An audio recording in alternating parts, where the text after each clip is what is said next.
A direita vai rifar essa candidatura rápida, a direita quer Tarcísio candidato em 2026, bolsas derreteram, dólar subiu. Vamos já entrar então nessa candidatura do Flávio Bolsonaro, também conhecido como Flávio Rachadinha. Eu quero que haja briga na direita, né, na extrema-direita, que haja divergência entre eles, mas eu vi que eu analiso também do ponto de vista da economia, né? Quando como é que hoje os agentes econômicos já percebem como essa família ela é destruidora, né? Ela é devastadora, é inimiga do Brasil, e foi isso que aconteceu, porque caiu bolsa, dólar subiu, tem um problema muito sério, quer dizer, quando você fala da incompetência e do ódio que essa família representa. O Flávio Bolsonaro já tuitou nessa manhã, tá aqui, ó, abrindo negociação pedindo uma anistia para o pai dele. Ele escreveu assim: tomada a decisão, ontem e hoje começam as negociações. O primeiro gesto que eu peço a todas as lideranças políticas que se dizem anti-Lula é aprovar a anistia ainda neste ano. Espero não estar sendo radical por querer anistia para inocentes. Temos 2 semanas, vamos em frente. Ele pede a união da direita pela anistia ao boneco de papelão aí, Jair Bolsonaro. É uma estratégia ridícula. Digo que é ridícula da direita porque essa estratégia mantém o cadáver Bolsonaro, que não deixa a direita criar um novo ídolo. Para nós é uma coisa fantástica. Enquanto tem o Bolsonaro auditável nos palcos, nós não teremos nenhum movimento concreto para nascer uma nova liderança na direita. Nem mesmo o Flávio. Embora o Flávio apresente nesse momento uma extensão do Bolsonaro e a apresentação do Bolsonaro auditável com ele possa significar que o Bolsonaro o apoia, ele não significa necessariamente o próprio Bolsonaro. Agora, eu vejo a candidatura do Flávio como sendo não a candidatura do Flávio, o apoio do Jair Bolsonaro sendo declarado ao Flávio como uma tentativa desesperada do bolsonarismo manter o gado dentro do curral, porque o Tarcísio é o cara que estava puxando esse gado.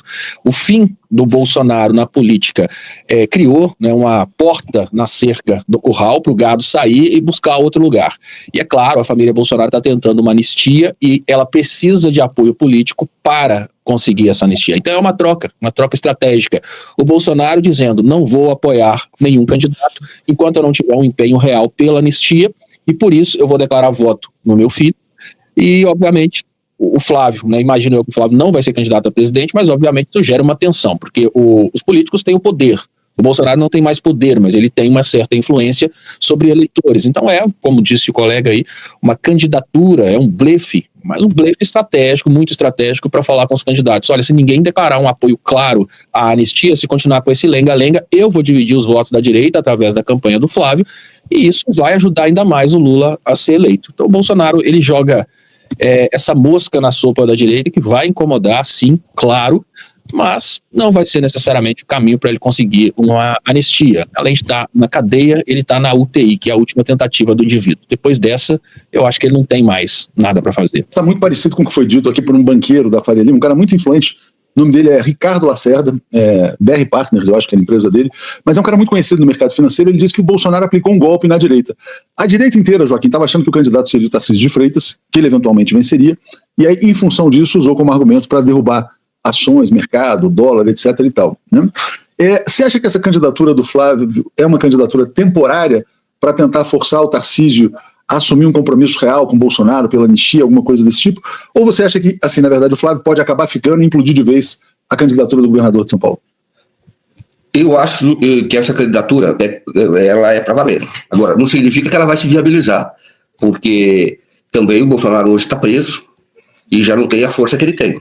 Então, eu entendo que eles vão até o último momento, porque é a saída do Bolsonaro. É o arquétipo Fujimori. Quer dizer, o Bolsonaro ele é um populista de extrema-direita, e ele precisa que o nome dele esteja sempre em evidência para, inclusive, mesmo que o candidato dele perca a eleição, e vai perder, e tem que ser alguém que seja da própria família. Porque, na verdade, o Bolsonaro, ele é uma pessoa, ele bateu continência para a bandeira dos Estados Unidos, mas também lá atrás ele apoiava o Enéas, que era extremamente nacionalista, defendia inclusive a bomba atômica, né? Do que eu acho que era estrategicamente, hoje eu acho que é estrategicamente certa. E por que ele fazia isso? Porque o compromisso do Bolsonaro é com ele próprio. Ele é um extremista, é o entulho da ditadura, é ligado aos torturadores, ele sempre tem tudo isso, mas ele tem antes um compromisso que é pessoal com a família, com enriquecimento através da política.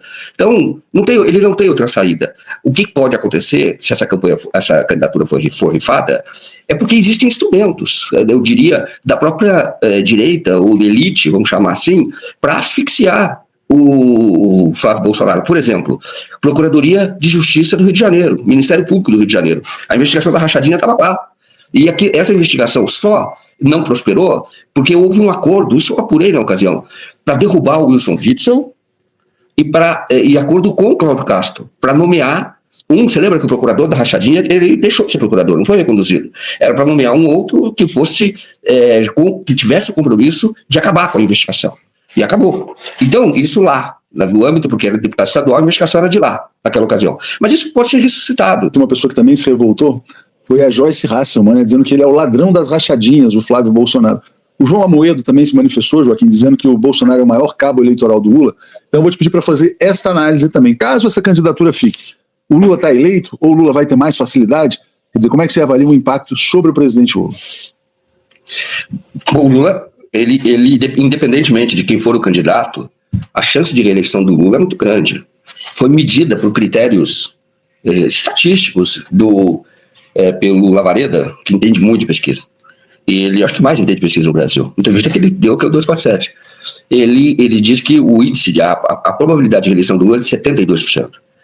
Então, então independe do candidato. Porque, agora, a direita... Eu vou dizer uma coisa que é a seguinte, ela fragmentada, ela pode ter mais chance até. Você diz assim, mas por que ela pode ter mais chance? É o que aconteceu, vamos ver o que vai acontecer no Chile. Se você tiver vários candidatos, se eles não se viabilizarem, no segundo turno, se unindo, eles têm muito mais força, entendeu? Essa é a verdade. Então, agora, vamos ver como é que eles vão se comportar se houvesse de fato mais de uma candidatura.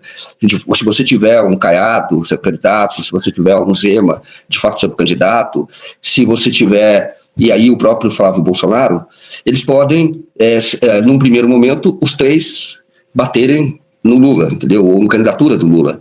E aí depois se unem no segundo turno. Eu entendo que o jogo do Lula, ou eleitoral, estratégico, independe de quem for o candidato. Porque ele precisa isso, por isso que a chance de reeleição é muito forte, por conta da popularidade que ele já tem hoje e por conta dos índices econômicos. Isso conta muito, porque o que fez o Lavareda? Ele pegou todos os presidentes reeleitos e pegou os dados de um ano antes, como era, e isso é muito decisivo para o êxito, né? Como era. E então todos esses dados em conjunto apontam para a probabilidade de 72% da reeleição do Lula. Então independe. Eu entendo que o Lula tem que continuar nessa mesma linha, dessa linha da soberania, e também, aí nesse sentido, mostrando mais à população que efetivamente quem combate o crime é o governo Lula, que seria a esquerda, no caso, por conta ou centro-esquerda, assim, mas por conta dessas operações, elas estão mostrando isso, porque estão mostrando a vinculação com a direita. E com o Tarcísio também. Isso tem que ser falado muito, o tempo todo.